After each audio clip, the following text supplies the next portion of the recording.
appreciate you letting me go into work 1 hour late. What a champion. I'm always there for you, buddy. Yeah, thanks, man. All right, we are back, and really we're back this time because we were out quite a while. Little hiatus. I went nowhere. But it was all for the better. Yeah. And improvements, and we got Savage Life Media taking over all the media for the gym. We're doing a bunch of new projects. I'm working on a short film right now for the gym, and the podcast is everything's gonna get revamped. So we had to take some time off and did a little traveling. A lot happened. Yeah. And a lot to cover. And we got the Khabib and Conor. We had so much shit to cover. Tito, real fast. Chuck. A lot. So some old alum. I'll let you go ahead and get the show on the road. Start out, I'm sure, because I'm trying to think of where we left off. Probably UFC 7. It's been a long time, buddy. Yeah. The reason, I guess, I've been getting the text, you've been getting the text, when are we doing another podcast? The reason we haven't is because you went to Las Vegas. First of all. That was the first thing. And what happened down there? So we did the Ultimate Fighter Season 1 reunion. And not many people know about that. Instead of our 20-year high school reunion, you went to that, and I stayed here. That's true. Yeah. I did. I chose the Ultimate Fighter reunion instead of the high school reunion. I don't know what's more important. I think the reunion with Ultimate Fighter was the most important. No, dude. I agree. Sorry. I fully agree. Other than us, dude, no one else was cool. I think it's cool. So what was that like? I mean, you really didn't tell me much. Yeah. Well, we had to sign like confidentiality agreements, so I'm gonna probably get sued after we talk about it because I want to boost it up, and it's gonna air I think today or tomorrow on Fight Pass. It's the very next episode of the 25 years, or whatever on Fight Pass. After the Ken Shamrock one. I definitely recommend watching it because I don't know what they're gonna show. Because you're in it. But yeah, I'm in it. Yeah, there you go. But I don't know what they're gonna show, but it was cool, and it did have some interesting moments, some little controversial topics, and it was cool to catch up to see what people have been doing since the show. There was people in that room that I haven't seen since the finale. I shit you not. And then there's been people that I've seen very briefly since the finale, and then of course there's been people that I've seen more often, like Forrest and obviously Chuck. But yeah, so it was a reunion, really. I mean, it wasn't like we all just been hanging out in the same job for 14 years. 14 years, by the way. Wow. How crazy is that, dude? Seems like just yesterday. It almost was. It might have been for Thacker. Was he there? Jason No. Thacker? So, okay, let me tell you who showed up. So, everybody was there except Jason Thacker and Loden Sincade, who had excuses. Wow. They wanted to be there, and they were in the group chats and stuff. They wanted to be there, and then Koscheck didn't show up. But Koscheck didn't show up for Koscheck reasons. So, a little disappointed. Nobody really cared, but it was kind of like one of those things where it's like, come on, everyone in that room particularly had some kind of issues with something since the show, be it each other, be it someone in the game, be it the UFC, be it whatever the case. There was all kinds of different issues. But during that one dinner and that conversation that we had, or I guess multiple conversations, everybody put their differences aside. And just took it for what it was, man. And we just embraced this thing that we did, which was a big part of history in the UFC. Sports history. Who cares about, what impact it had on selling the UFC or what our worth was or what we got paid or how big our careers got? The point is we were a part of something big in the sport that we did. Very few people can be a part of something big in the sport they did. You know what I mean? There's a lot of football players, basketball players, baseball players, but not many of them were in that that moment that exploded the sport of their sport, So it was cool, man, and I think we were all humble and happy to see each other. It was great, man. I enjoyed seeing everyone. There was a lot of love, to be honest, and was there a lot of bromance. Any confrontation? You don't have to get into it, I guess. Let them watch. I can't. Yeah. I don't. I'm gonna get sued if I'm gonna get sued, which they won't sue me. I don't think. I'm just promoting their show, but yeah, of course there was controversy, and it was funny too. So they're definitely gonna show that. It parallels the show. I mean, it's nothing like that didn't happen on the show. Just kind of gets escalated. Because if you remember, my very first UFC ever, I went with the entire first season with you. Yeah, so that was my introduction to him. I remember the picture we took with the whole first season with Forrest Griffin, and well, everybody, the whole crew. The whole crew, man. Fun fact, Forrest Griffin said he'd pay for every drink I had in Vegas if I gave him the shirt that I wore that night, which was $12 at Ross and Marshall's, one of those places. Yeah. And, I mean, these are $18 drinks, even in 2005, so inflation, what are they, $25 a piece now? And I never gave him the shirt, just so you know, but yeah, man, that was a whole, I mean, even, they were obviously different characters just as portrayed on TV, but they were real, I mean, humble, down to earth, most of them. Same, man, same. In fact, more. And somebody left their microphone on. Or their phone on. It's regular phone, not microphone. Yeah. Fix that real fast. Mike's phone. This is uncut and raw, so you could hear that. Wow. It's been a while, so I made a mistake. Sorry. What a huge error. Yeah, huge. So no, I think they were more, more cool. Like more. Everyone has grown Everybody's up. grown up. Yeah, exactly. Everyone's grown up, and like everyone's happy for each other, and there's this general like that whole competitive, bitter kind of like, game show type mentality we had on the show. We're competing against each other. We're competing against the entire UFC because the UFC hated us. When we first started that show, we were like marked targets in the UFC. That's why when we came on the scene and we had those fights at Ultimate Fighter finale, Ultimate Fight Night 1, Ultimate Fight Night 2, we were trying to fight for our lives because like the UFC fighters at that time were telling us that we were getting a handout, that we didn't deserve to be in the UFC. We were just on the TV show and we weren't qualified fighters. And when you look back now, we were the most qualified fighters of every season. I mean, like, dude, Diego Sanchez had a ton of fights. Forrest Griffin had a ton of fights. Well, Stephen Bonner was fighting Jungle Fight, fought Machida. I mean, dude, there was a lot of fights in that first season before that show ever taped, so... Those I had already fought for the title of WC. I mean, it wasn't like we were all inexperienced like some of these other guys. So, but anyway, long story short, we had to prove ourselves to the whole UFC, and that's why we were kind of like we had a chip on our shoulder when we came out. That's why some of my post-fight speeches were a little douchey. It just seems like, well, yeah, it happens. But like the first maybe 4, 5, 6 seasons, maybe, I don't know. Yeah. I mean, what are they up to? 28, 29 now? I think it was like 30. 30. See, I can't even something, yeah. Name you somebody that's after episode or season 4. I mean, I was at the season 2 when the finale. You fought on the finale? No. The finale of season 2 at the Hard Rock Cafe.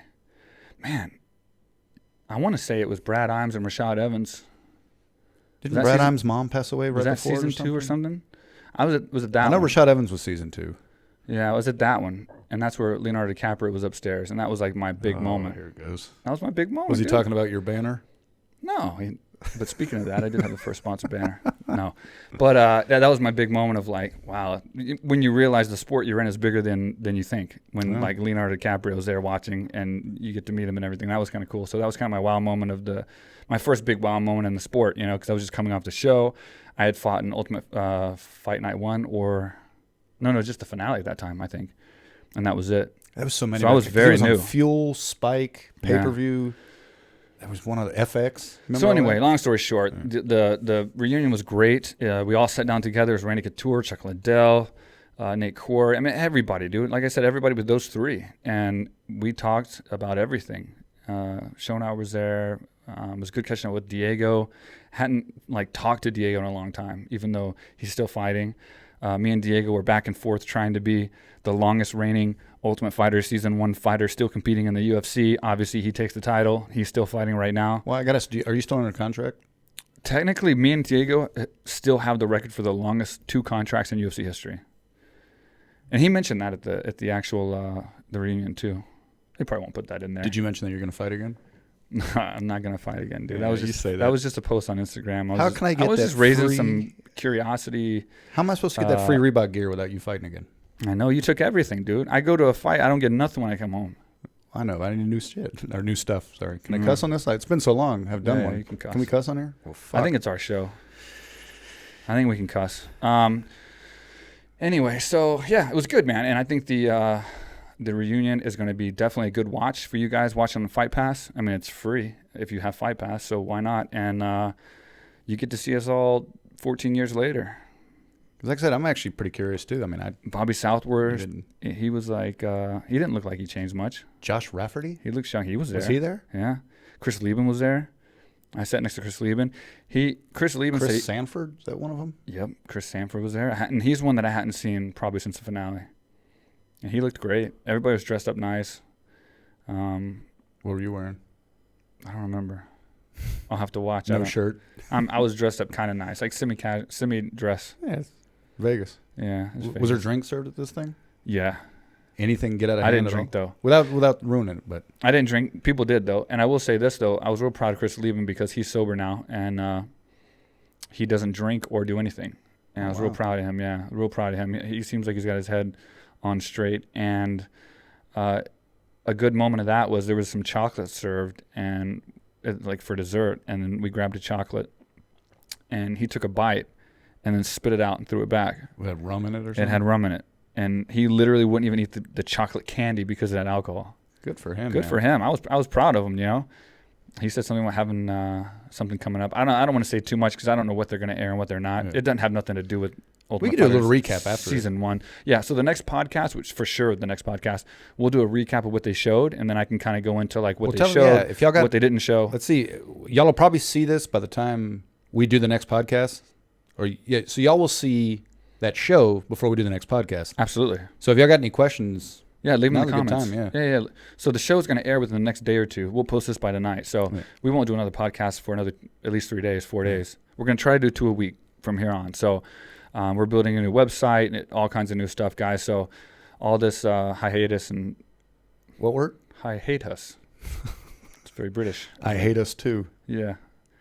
Wow. So anyway, so there's that. And then I went... To Russia. I went to Russia. I didn't. Yeah. I'm just going to tell you every time I don't travel. Yeah. Just so you know. Well, that was fun. Did some stuff with Savage Life Media. I did a seminar kind of thing, a master class, they call it, at my friend Tolia's gym.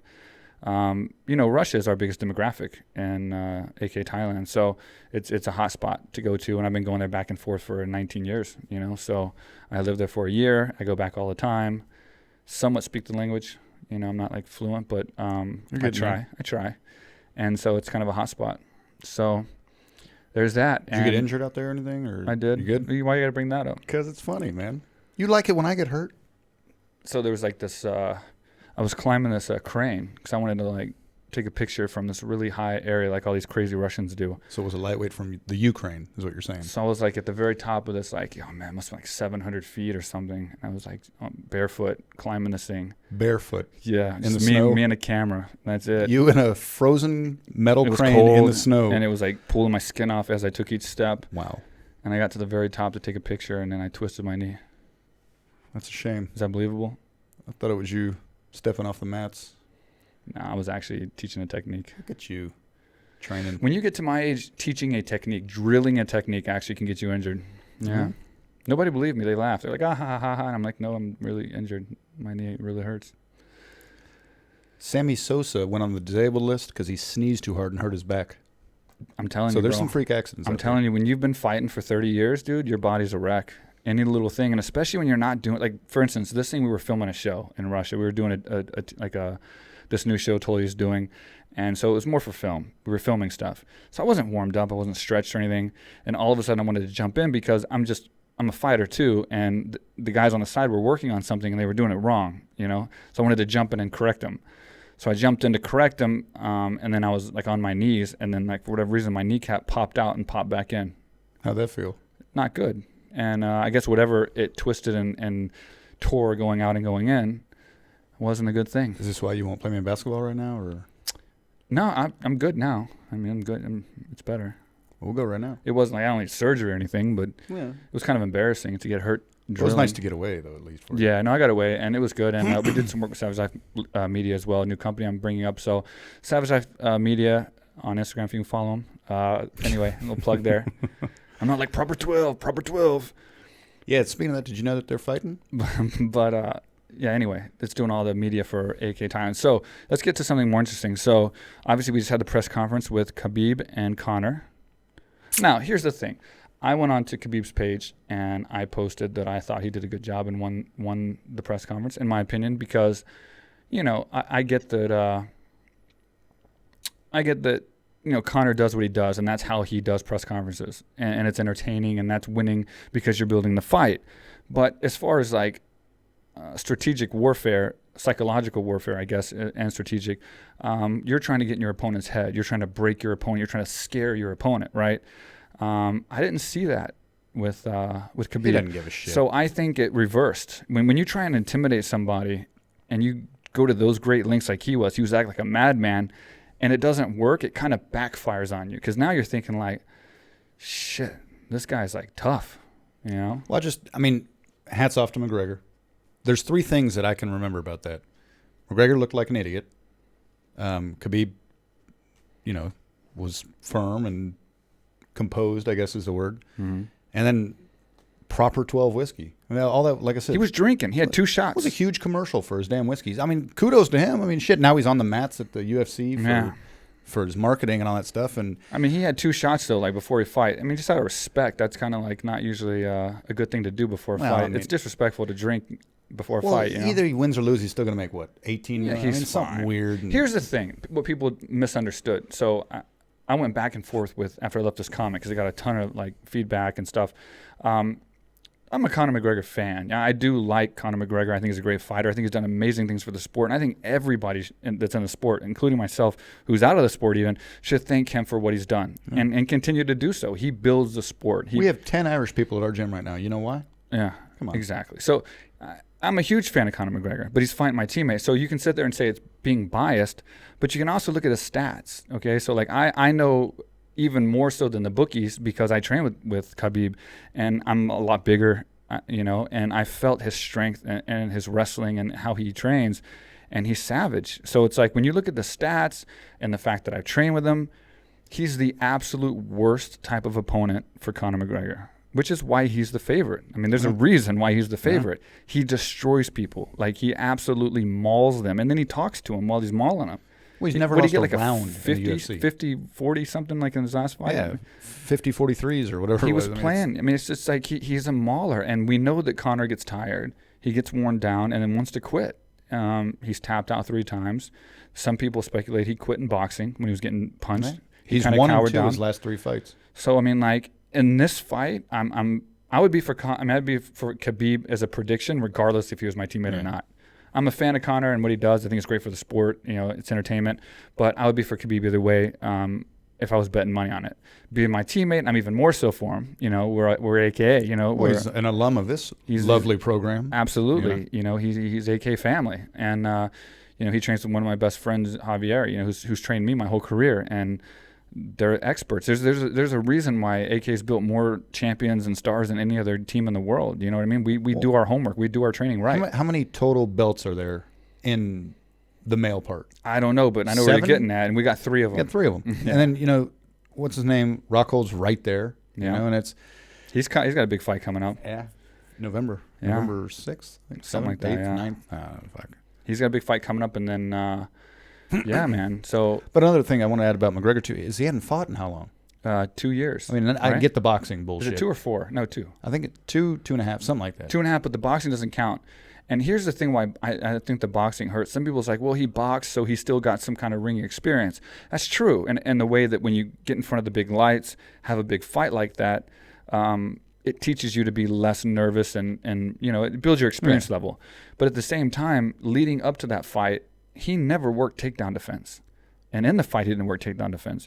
Because why would you work takedown defense when you're fighting in a boxing fight? Exactly. So for that entire period of getting ready to fight Floyd Mayweather, he didn't train in the thing that he should have been training overtime in to fight Khabib. You know what I mean? You can't pick up Khabib's wrestling in a year or 2 years or 5 years or 10 years. This is a guy who's beat everybody. He's a master at takedowns. You can't learn to defend those takedowns in one fight camp. So maybe think about this. So his last fight when he beat Diaz, let's say conservatively he took 2 weeks off. Maybe he trained a little, maybe not, but he knew he was going to fight later on. So of course he didn't train there. He didn't train after the Mayweather fight. So he probably went a solid 8-10 months, you think, without even doing any kind of takedown defense. On top of him not fighting for 2 years. Yeah, he can put as much takedown, in the next. What? How long has he known about this fight? You'd say a solid. Here's the thing. It's a kind of a puncher's chance kind of fight. Everyone knows he's got to land. He's not going to out condition Khabib. There's no way he'll beat him in a decision. He's not going to beat him in a decision. He's not going to outwork him. He's not going to out wrestle him. He's not going to get more takedowns. He's not going to have more control on the ground. He can outstrike him, but Khabib's not going to stay on the outside. He's not going to let him. So you have to strike him as he comes in. Circle and when he from the comes left, in, that's all he has to do. If he gets in one time, you're down. And then it's going to be his fight. He can't get up. People are saying, he's got underrated ground game. Everybody has underrated ground game against and the UFC. The Conor I saw against Nate Diaz. I mean, you can train with the best guys in the world. He has great training partners. Don't get me wrong, the guys that he trains with. But you just can only learn so much. His best bet was to have Diaz come help him for this. Which I doubt he's got good guys at his camp, but he's not going to stop Khabib's takedown. I mean, Khabib's going to go for 1, 2, 3, 4. He's going to go for 100. He'll never stop going for him. And all he's got to do is protect his head. And he's going to smother him. He's not going to come up with his hands down. He knows the punch is coming. So it's like when you have a puncher's chance and then your opponent knows that is all you have, he's going to be prepared. So now that makes that puncher's chance that much harder to get. It kind of sucks because I know your prediction. So it sucks for me to ask you or you to ask me because it's the exact same result is what I think. Right. Might as well say it though. I don't want to sound like we're just saying it to each other because we don't want to copy each other. Whatever. Point being is I personally do feel he's going to tap from strikes in the second round. I say third. Oh, you changed it. No, I've always said third or fourth. I'll give him to the third or fourth. He should be training hard.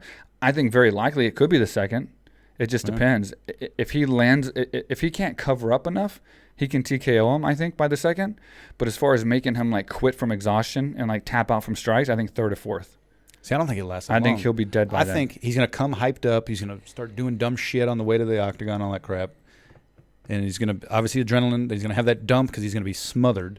Yeah. On top of the ring rust that he has. I don't see it going more than 2 rounds. One other thing people don't understand. How tired he's going to be after the first round. Well, that's the thing I was going to add is when you train with Khabib, like his 1 round is like 2. So like I think anyone who's fought him can probably vouch for this. But like when you fight Khabib, like 1 round is like 2. Like when he gets on top of you and puts that pressure, it's not like 1 round. Right. So going into the second round is going to be like going into the third round, conditioning wise for Conor. It's going to be a brutal fight if he doesn't land that big left hand. What's a Shark Tank like with Khabib? He's going with multiple guys every round. Salim's one of them, our guy Salim, and he's going with tough guys. Nice, Salim. And they're switching off either 2 people per round or 3 people per round against Khabib. I mean, and unreal. They're trying to defend the takedown, and all Khabib is doing is going for takedowns and takedowns. I mean, I assume, I'm not asking strategically what Hobbs working on, but I assume that is 100% what he's working on. You obviously don't want to stand and make a boxing fight with Conor McGregor when your strong point is wrestling and grappling. So, hold on, were you about to say wrestling? Yeah. Wow. Wrestling. West Texas shit. Dude, it's been a while since I've been on the mic. It's too easy. Like Eminem till he dropped that surprise album, Kamikaze. God. Destroyed everybody. You would have your own podcast if you could talk about that Machine Gun Kelly guy. Dude, Machine Gun did get destroyed. Yeah, but like more about that than Eminem does. You know that, right? No, I'm old school hip hop, like growing up, like when it was real. You can name the top 40 chart list or whatever. Dude, I'm old school, not the new school where it's all like all these. I mean, 6ix9ine's cool. I like watching him. But like I'm into the old school, and like now that there's like beef going on, it's more interesting, right? And Eminem beef. Eminem just we're 40, dude. Eminem just dropped a surprise album and shredded all the people that like were talking shit about him, and he did it in a pretty good way. And then MGK fired back, and I'll agree with Eminem. It was good for MGK. I mean, it was a decent diss track, but I think Eminem murdered him. Like. He murdered him, bro. Like every single line. Be 100% honest with me. Did you dissect that? Absolutely. I dissect everything. You know that. Yeah, but not a bullshit rap that nobody's going to remember in a year. It's not bullshit, dude. He destroyed his career probably. No better line than when Tupac said. He's getting laughed at his concerts now after this. Oh, yeah. I mean, his career's You're talking about a guy who's opening for Fall Out Boy. He's opening for Fall Out Boy, and then he comes after Eminem. MGK. No, but who's Fall Out Boy? Is that another rapper? No. Anyway.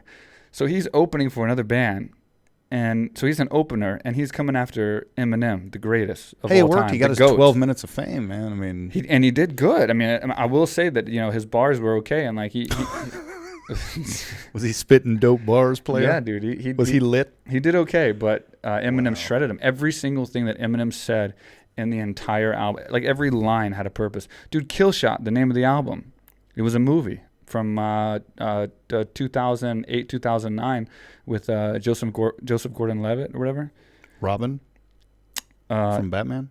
It was it was a movie called Kill Shot, The kid from 10 and Things I Hate it was About a You? hitman who was chasing down a guy named Coulson, who's MGK's name. So it's like every single thing he thinks about and dissects. It's genius, dude. All the things he said in there. And I will say that the people that are bashing it, Joe Budden, The Breakfast Club, and all those guys, and I have zero idea what the fuck you're talking and about. MGK, they're all with Diddy. So in the diss track, he also attacked Diddy by saying Diddy put the hit out on Tupac.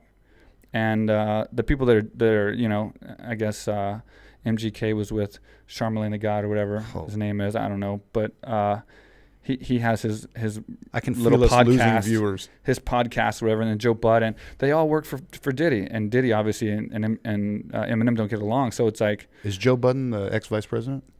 no, he's less famous than that. Oh, that's Joe Biden. Yeah, Joe Budden is not. Yeah, he okay. So I don't know what was worse than being an opener and dissing Eminem, or dissing Eminem on a podcast, which is what Joe Budden did.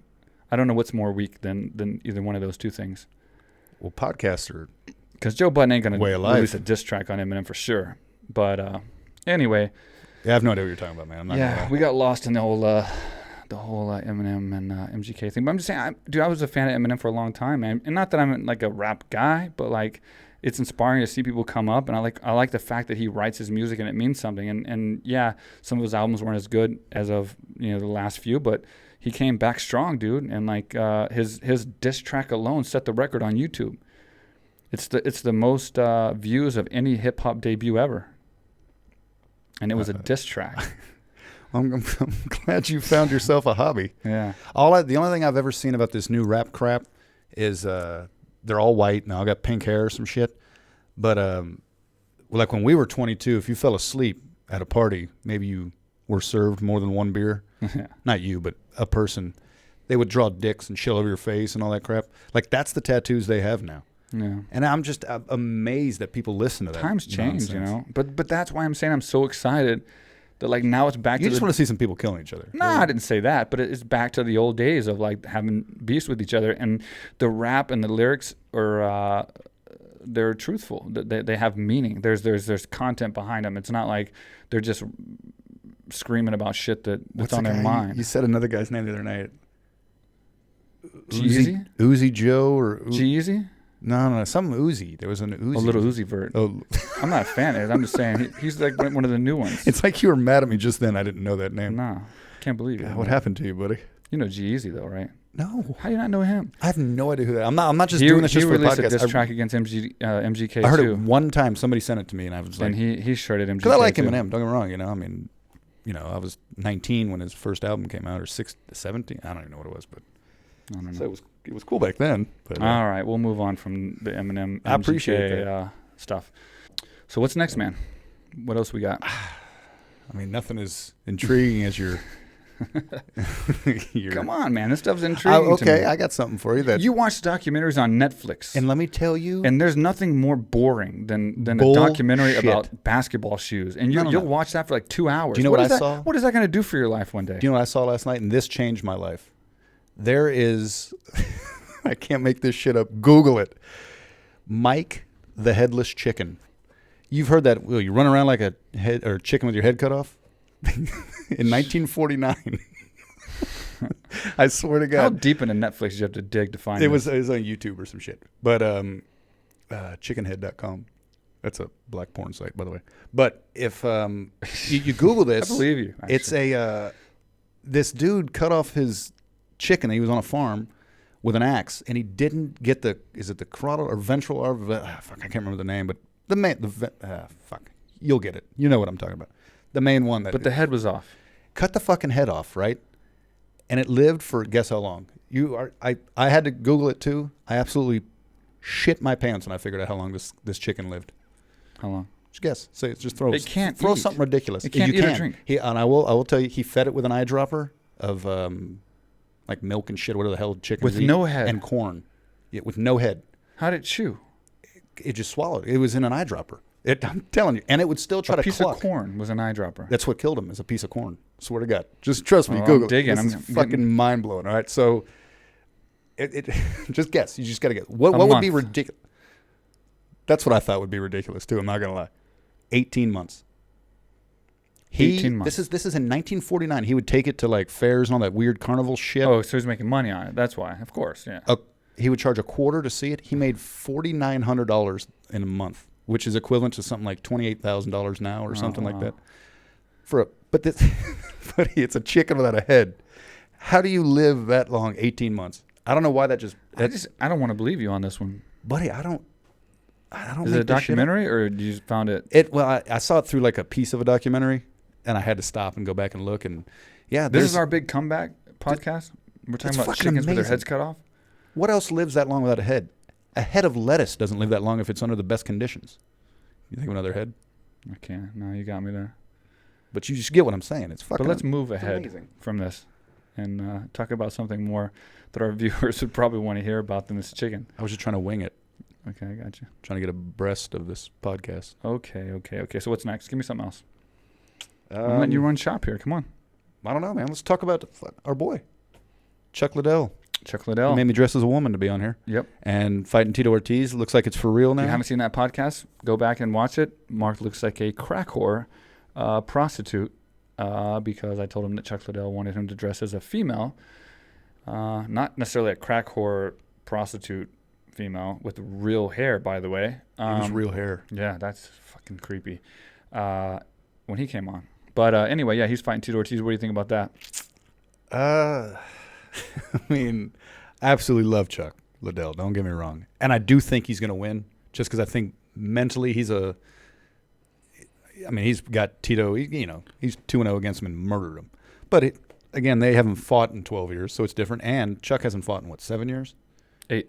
Is it 8? Yeah, and then, Tito just fought, in Bellator or whatever. But I still think I think it looks like, just from what I've seen, just bits and pieces of looking at their social media and stuff like that, videos, when I'm not watching Headless Chickens. It looks like Chuck's taking it pretty seriously. Of course. So I don't know, man.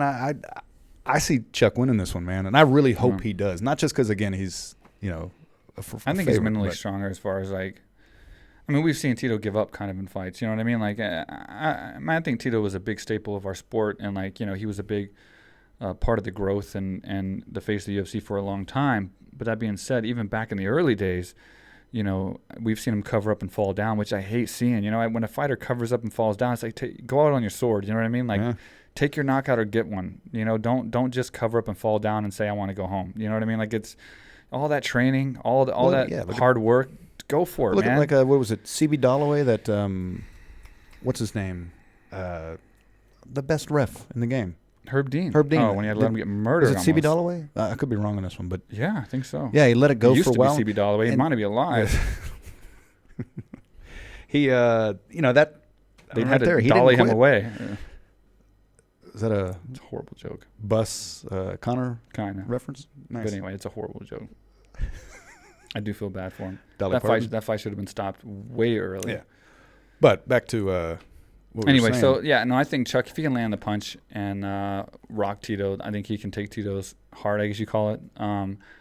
But Tito's going to be going for the takedowns, and it's going to be a matter, can Chuck defend the takedown? And Tito's been active, Chuck hasn't. But I know Chuck's training hard. I know he's working on it. So I'm excited for the fight, man. How can you not watch it? What shirts has he been wearing in those He's training? wearing a lot of AKA Thailand That's shirts. What they are. He loves supporting. He's such a cool guy, us, man. He's such a great guy, yeah. And I think he's going to put on a great show, honestly. I really do. And I hope he puts on a great show, and I hope he wins, and I hope he retires, and I hope he comes here and parties with us again, because we had a great time with him last time. Here, the gym, out. And I will say we had an amazing time with Chuck, but there might be one more fellow that came here recently that could have topped hanging out with Chuck, even, maybe, to some level. Oh, that... He has a beard. Yeah. So we can get into that. Your old buddy Dan Bilzerian? We haven't talked about that since the last podcast. So Dan Bilzerian, I visited in Los Angeles. I went to his new house. We talked about this before. Was it a trailer or is it small condo? What is it? It was like a $100 million bachelor pad with 16 Isn't it really bedrooms. like 94 million or something like that? 98 million? What? The really cost of that house? 100 million. Is it really? Oh, Yeah. God, man.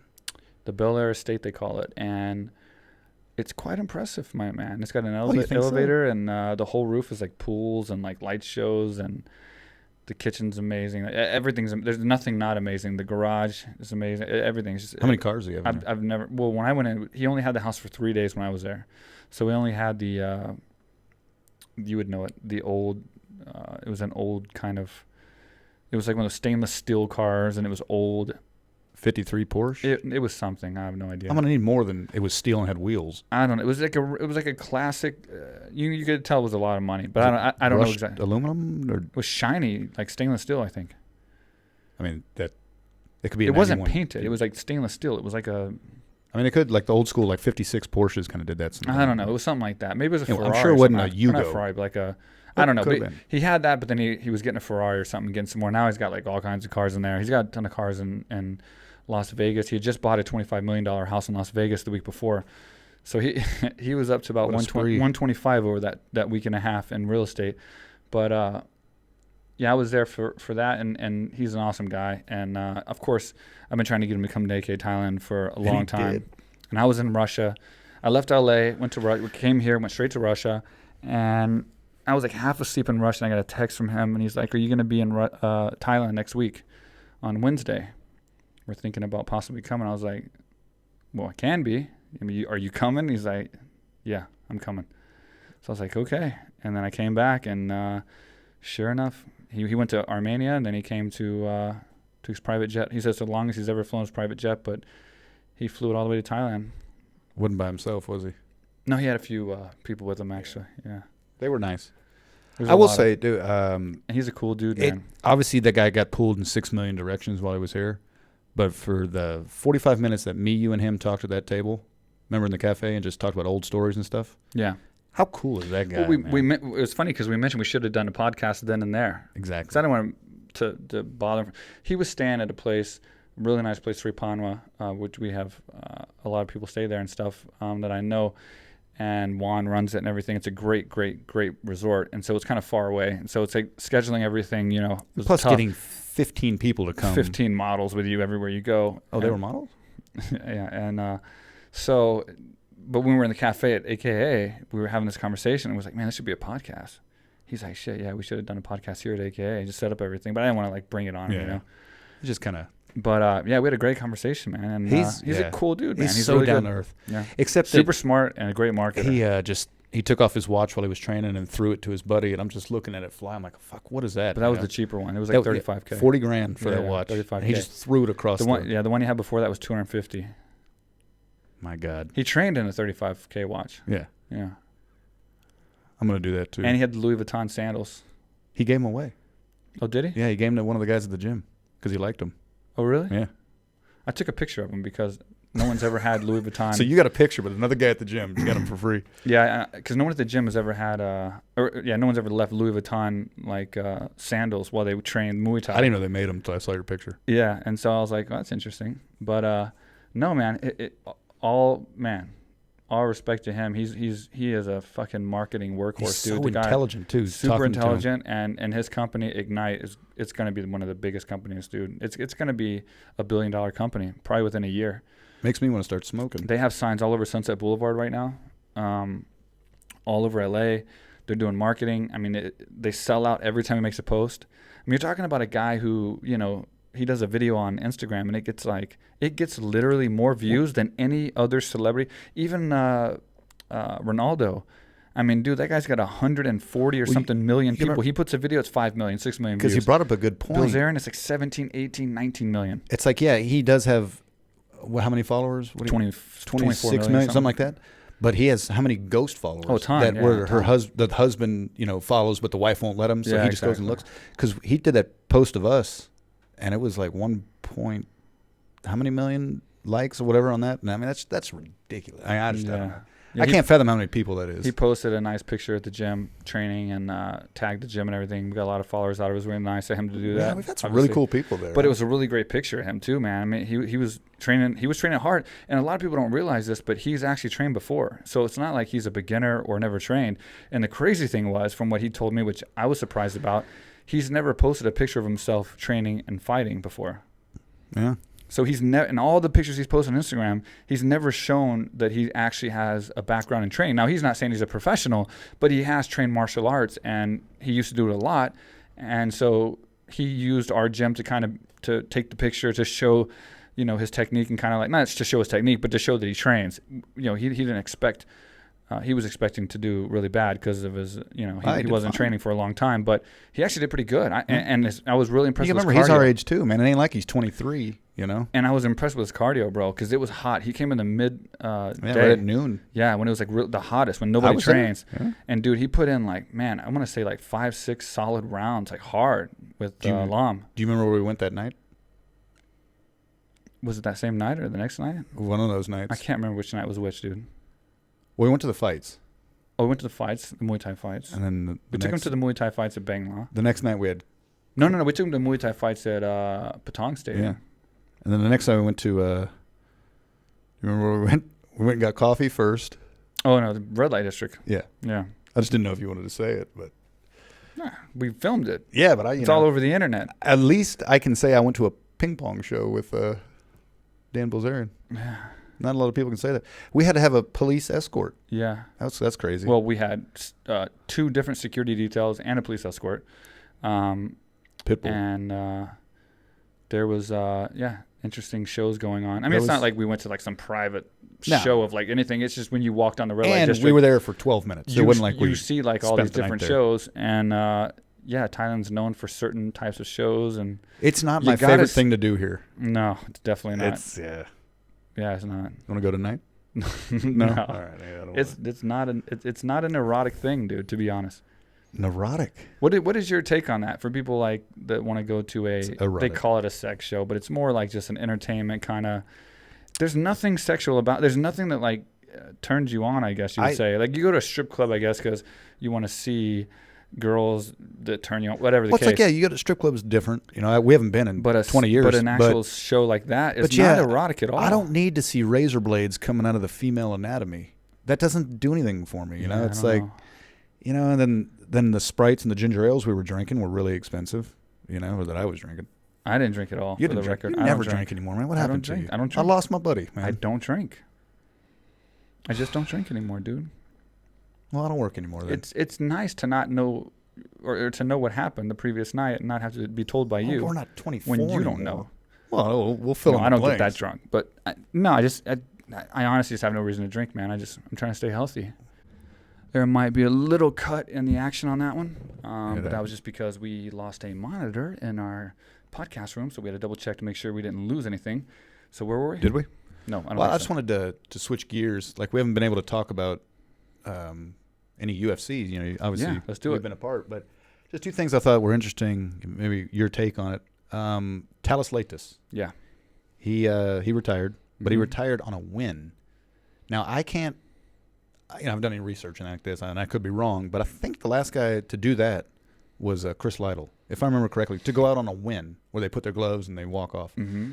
I'm just, from your point of view, and I'm not saying that you retired incorrectly. I'm just asking. It seems like if you're going to win, that means you still have it in you where you can win again. And why forego that money? And again, he's got his own circumstances. I get it. But just from a fan's point of view that doesn't understand what he's going through or anything like that, I feel, and almost go to, they drag you out. I mean, I just. You mean he shouldn't have retired? That's what I'm just saying. I'm not saying he should or shouldn't. I don't know his circumstances, what he's got going on in his life, if his wife made him or whatever's got going on. But I just feel like, why would you quit when you just won? Dude, because I wish I had to quit on a win, you know? But I just don't see you winning and then being, you know what, fuck it, I'm done. Well, I would now. But I mean, like, if fighting was all I had, that'd be a tough decision for sure. And Talis Latus is not a young guy. I mean, he's like 37, he's probably got other things going on. So, I mean, he's not probably doing it for the money. So, I've never really thought about it besides but Chris Lytle. Calm Who down else for a has done second that? here, because just because he retired, how many fighters, not just sitting in this room, but how many fighters do you know That's true. We're that just talking have- about Chuck. that have retired and came back? I mean, Did Tito retire before? Very, very rare. Who has? Chris Lytle. I mean, other than him, who's retired and not? Brian Stan, Chris Lytle. BJ Penn, is he coming back? He's back. I think he's back fighting like 2 soon. weeks. But I mean, like, everybody comes back, dude. So it's like, who knows if he's retired? Mark Who Munoz, he never came back. I mean, I swear I'm not coming back, but I really am not. I'm not coming back. I just made a funny post on Instagram. Yeah, you're gonna keep making those, and then Reebok's gonna get a hold of you and be like, "Look, do you want to fight the winner of McGregor Khabib I'm sure that's going to happen. for $40 million?" I'm sure that's going to happen. I'd come back. Fuck yeah, you would. I'd come back for $4 million. That's it. You'd come back for $500,000. Yeah, I'd do that too. Shit, man, that's a shit ton of money. I wouldn't train. I'd stay But working. 'Cause my business is more important right now than anything else. Growing my businesses, but I can run your business for you for $500,000. I would definitely do enough to be in good enough shape to show up and make $500,000. Yeah, you for don't even one have day. to train. Fuck Yeah, I it. wouldn't train much, but You don't have to. I'd do like the Mark Hunt You could strategy. fight at 220. Who cares? Yeah, I'd definitely take it just for that $500K. I can invest. I I'll could tell you turn right now, $500K into $2 million. If you ever came back, I would corner you, buddy. I'd let you. Damn 'Cause right. it's not gonna. I wouldn't need one. I didn't train. I'm just gonna go out there, and I'm gonna throw punches until the fight's What, over. so your first fight was 22 seconds. Your last fight, try to beat that, then call it a career. Call it a career. First and last fight, Well, you're gonna 40 just seconds. insult total. me if I quit on a win, because you can say, who does that? Yeah. Then I steal your Reebok shit too, not only the ones I get. Nice. Oh yeah, because you get Reebok stuff. Yeah. Oh, I see what you're I doing. really don't care if you win or All lose. you I'm care not about gonna is lie. taking shit. You don't care about me fighting. I mean, You don't just show want up. Reebok stuff. All you get, just pull out. As long as we get our gear, that Tuesday before, Just walk in and then and tap pull out. out. And just pull out from the fight like on a Thursday. Pull whatever these kids are doing lately because they don't make weight or anything. You know? Yeah, I'm sure that wouldn't damage my legacy. Who gives a shit? I got free Reebok stuff, man. Oh, that's true. Okay, I wanted to bring up that, just kind of curious to see your thing there. And then Henan Burrell. Now, I remember that guy.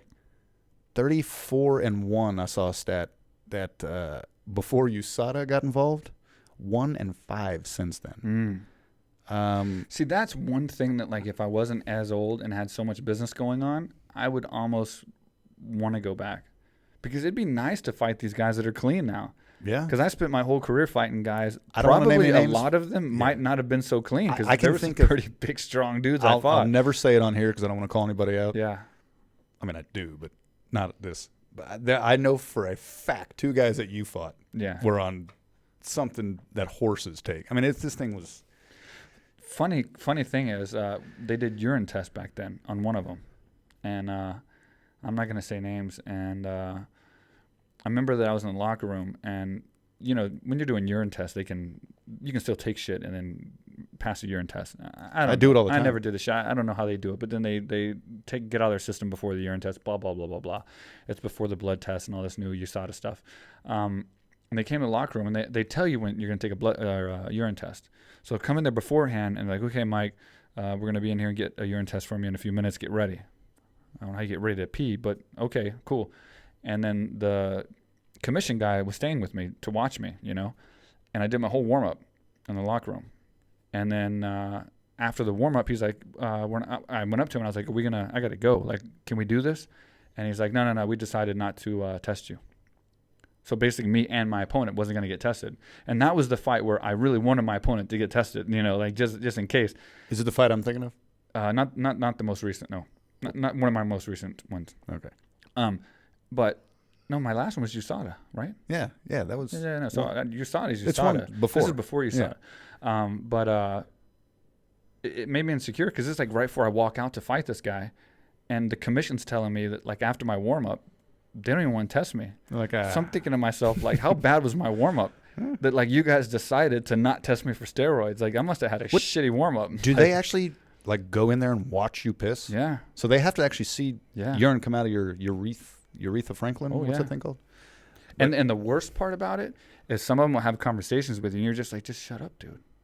Oh, they want to talk to you. Yeah, they want to talk to you to make you feel comfortable, but it doesn't make you feel comfortable. when you're holding your penis. 2006, 2007, that guy in Bedrock Mall that while you were And by the way, when we said this, autograph. we don't know anybody I thought was on steroids. I do know in the past there's been guys for 100% were on steroids. In my UFC career, I don't know for a fact if anyone was on steroids. I'm just skeptical guessing. I'm guessing that they were. It's on something. But it doesn't matter because, I won a lot of the fights where I thought people were on steroids because there's always a good and a bad, man. You know, like I fought guys before that were real big and strong and they were probably on something and they were strong for like a round and then it just depleted like to nothing. Like by the time the fight was over, they had nothing left, you know? So it's like, it's a give or take. Do you think I'm on steroids? No. I don't think you can spell steroid. Don't have to. Yeah, well, it's a good thing. 'Cause I don't think you can. Thanks, man. And I told you. So I can't what did I spell tell and you I'm a weak 4 bitch. years ago? I said, Thanks for saving my life. you're in Thailand. You could probably get some nice supplements to help yourself out. Give you that Luke Rockhold body. Give you a tan. And look at you. You didn't do anything. I was trying to help you, dude. Those weights are so heavy at the gym, man. Yeah, they are. Is that like that at every gym or just ours? You don't have to do the ones I do. There's other sizes. You don't have to just do the hundreds. I thought you were doing those 5-pound ones when you're running upstairs and sweating to the oldies. You're such an asshole, dude. I don't know why I even did this podcast Simmons, with he you. was my idol when I was coming up. That's Russell Simmons, Oh, is Def it? Comedy Jam. Oh, shit, you're right. No, Richard's the gay little dude that jumps around. Fun fact about him. His sister kidnapped him and kept him in a house for like 2 years and wouldn't let him talk to anybody. Oh, really? How weird is that shit?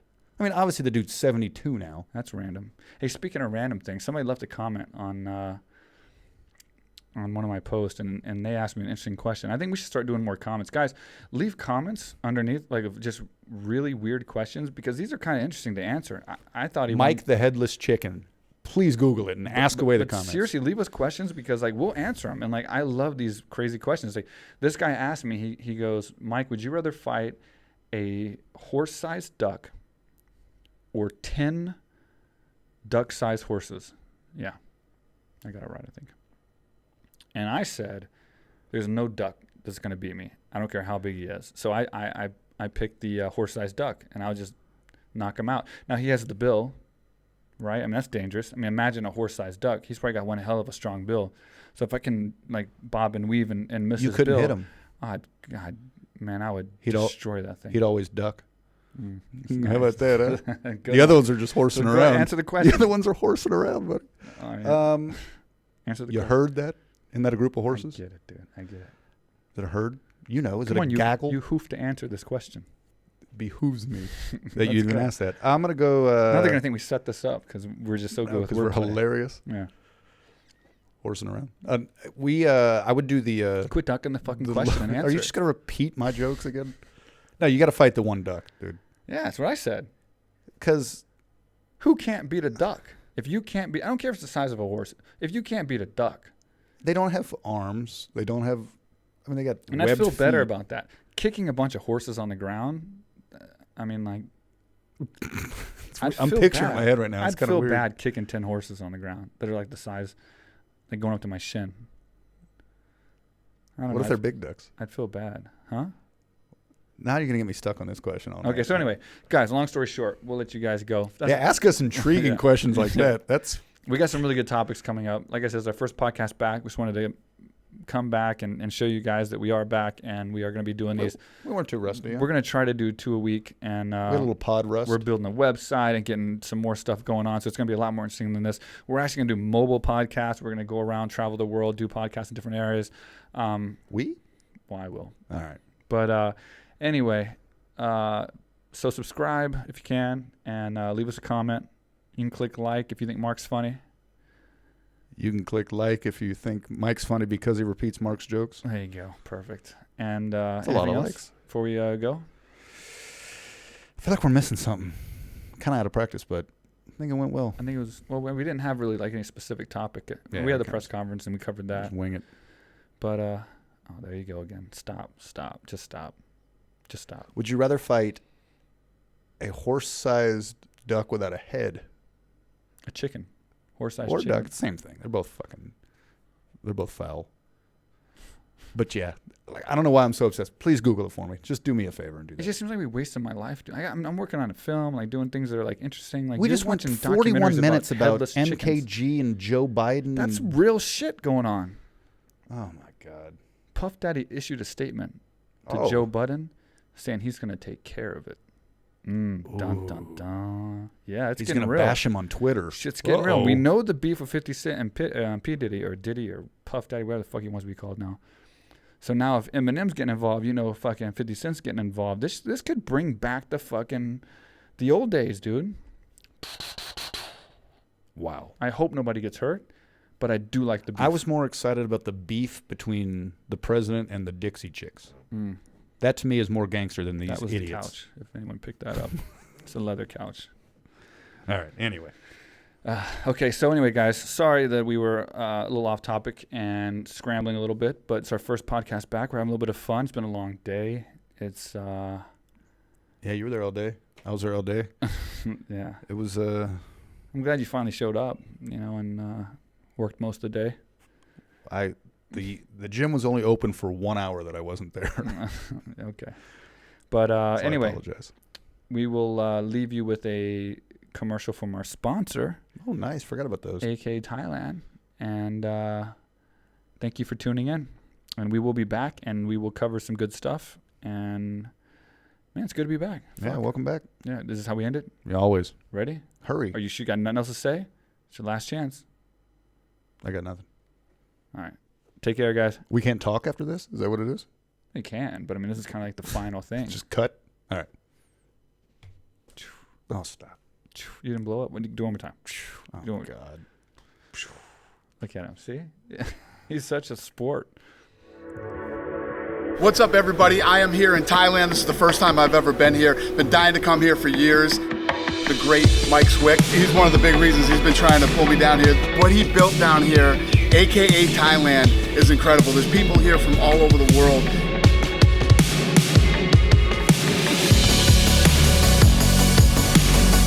You can train mixed martial arts here, jiu-jitsu. They have weightlifting, they have cardio, and obviously they have Muay Thai, boxing, everything.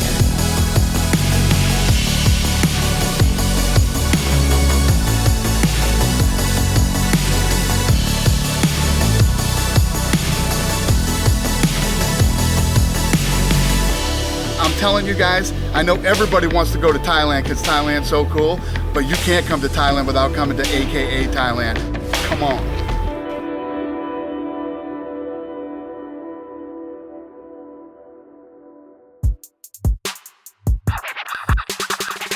Real quick, with Mike Swick.